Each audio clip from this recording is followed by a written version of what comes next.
Bom, pessoal, agora vamos à frente B de física. Nós vimos a frente A e agora nós vamos ver a frente B. E na frente B hoje a gente vai ver um capítulo bem especial, que é o capítulo 3, que se chama resultante de forças. Essa era uma dúvida muito comum de vocês lá no início, quando a gente estava falando dos métodos, né?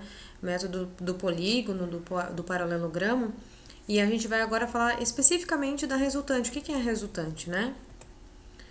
Bom, primeiro a gente vai falar sobre força, né? O que é força? Força é quando eu tenho dois corpos interagindo, né? Eu tenho um corpo, tenho outro corpo. Se eu digo que entre eles existe uma interação, existe uma força. A força ela pode causar no corpo alguns efeitos. Eu posso, por exemplo, empurrar um corpo e deformá-lo. Eu posso alterar a velocidade dele. Eu vou ali, empurro um objeto. Eu posso tirá-lo do repouso, colocá-lo em movimento. E eu posso também provocar um equilíbrio, né? Eu posso ter alguém puxando para um lado, eu vou ali, faço força, puxo para o outro lado. E eu posso provocar um equilíbrio com as forças também. Quais os tipos de força que existem na natureza? 4 tipos principais: forças gravitacionais, eletromagnéticas, forças chamadas de forças fracas, tá? Ocorrem de forma nuclear, e forças fortes, que também ocorrem dentro do núcleo. Então, as mais comuns que nós vamos perceber no mundo macroscópico, o mundo do nosso tamanho, né? São as forças do tipo gravitacionais e eletromagnéticas. Nós também classificamos as forças em forças de contato e forças de campo. O de contato, que o próprio nome já diz, né? Existe o contato, né, entre um objeto e outro e causa essas forças, né, como a força normal, a força de tração, o atrito. E no nível atômico, essas forças são do tipo eletrostática também, tá? Forças de contato. E as forças de campo, que são forças de interação à distância, né? Tudo que for feito à distância, por exemplo, eu solto um objeto, né? Quem puxa esse objeto, né? Mesmo que ele está distante da Terra, a gravidade, né? Força eletromagnética também é uma força de campo.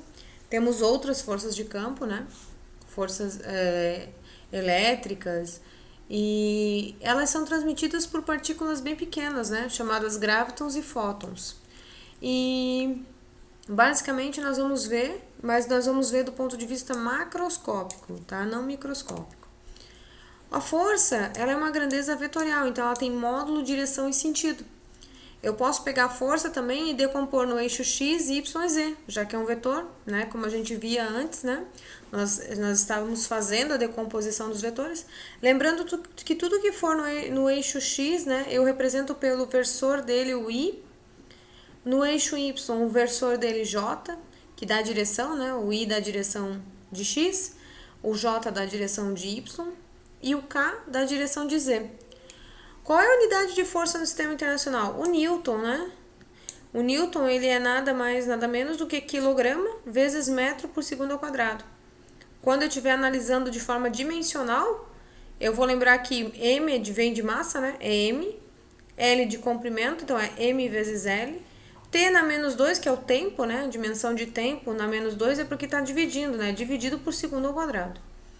Temos o sistema também chamado de MKS, onde o Newton é chamado de quilograma-força, tá? Esse F aqui é de força. E 1 quilograma-força equivale a 9,8 newtons. 1 quilograma, deixa eu até botar aqui, força, equivale a 9,8 newtons. É a ação da gravidade sobre 1 quilograma de massa, tá? 9, opa, não deu. 9,8 newtons, tá? 1 quilograma força. 9,8 newtons. A professora não tá bem ainda nisso aqui, né? Não tô conseguindo usar muito bem isso aqui. Reforçando então o conceito de força. O que é força? É um agente externo, né? Que tem interação com o corpo. E esse agente externo vai modificar ou o movimento ou causar deformação no corpo. A força é uma grandeza vetorial. Eu posso medir seu valor, seu módulo, né? Sua intensidade. Posso medir sua direção e o sentido. Como é que eu faço para medir, por exemplo, a intensidade, né, o valor? Eu uso, por exemplo, para medir força, o que é chamado de dinamômetro, é um sistema de mola. Coloco um peso aqui, essa mola estica, eu marco a deformação dela, pela lei de Hooke, que nós vamos ver mais à frente, me dá o valor da força, né? O que é resultante? Resultante é a soma vetorial de todas as forças. Então, sempre que eu te fizer uma soma de vetores, essa soma de vetores é a resultante. Lembrando que soma vetorial, ela vai contemplar a soma e a subtração, tá? O que é equilíbrio? Equilíbrio é um conceito bem importante.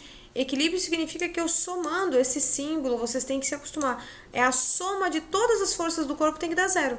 Então vamos pegar esse ponto aqui, no centro. Tem uma força para cá, outra para cá, outra para cá. Se está em equilíbrio, é porque a soma dessas duas tem que ser igual a esta que está para baixo. Então a soma das duas para cima tem que ser igual a essa que está para baixo. E isso a gente vai dizer que no equilíbrio a somatória das forças é zero. Tá? Então, se o problema falar equilíbrio, equilíbrio é a somatória das forças igual a zero. Bom, nós vamos agora fazer alguns exemplos, tá? E aí eu vou trazer outro vídeo para vocês. Espero que tenham gostado.